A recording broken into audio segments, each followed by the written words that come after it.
મિત્રો આજની વિડીયોમાં વાત થશે આજે તારીખ 22 માર્ચથી લઈને 4 એપ્રિલ સુધી ગુજરાતમાં કેવું રહેશે હવામાન। અત્યારે સિસ્ટમની વાત કરીએ તો ઉત્તર ભારતના ઉત્તરી પટ્ટામાં જે વેસ્ટર્ન ડિસ્ટર્બન્સ હતું એ ચાલ્યું ગયું છે। આગામી 3-4 દિવસ પછી ફરીથી એક મજબૂત વેસ્ટર્ન ડિસ્ટર્બન્સ સક્રિય થાય, જેના કારણે ગુજરાતના ગરમી છે તેમાં નોંધપાત્ર ઘટાડો થાય તેવી શક્યતા છે। પાકિસ્તાન તરફ એક સાયક્લોનિક સિસ્ટમ, બંગાળની ખાડીમાં એન્ટી સાયક્લોનિક સિસ્ટમ સર્જાયું છે અને પૂર્વ ભારતમાં અત્યારે વરસાદની શક્યતા જોરદાર લાગી રહી છે। અનેક વિસ્તારમાં 1 ઇંચથી લઈને 2 ઇંચ સુધીના વરસાદ થઈ શકે છે।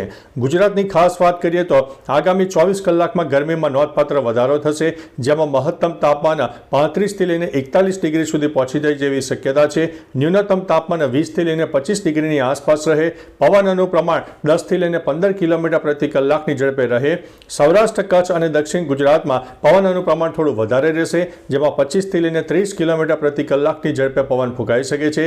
બીજી તરફ પ્રદૂષણની વાત કરીએ તો એર ક્વોલિટી ઇન્ડેક્સ 90 થી લઈને 140ની આસપાસ રહે, એટલે મધ્યમ સ્તરનું પ્રદૂષણ પણ જોવા મળી શકે છે। બાકી મિત્રો ગુજરાતમાં કોઈ વિસ્તારમાં આંશિક વાદળોનો રાઉન્ડ છવાઈ જાય, બાકી કોઈ નુકસાનીવાળો વરસાદ થાય તેવી સંભાવના હાલ દેખાતી નથી।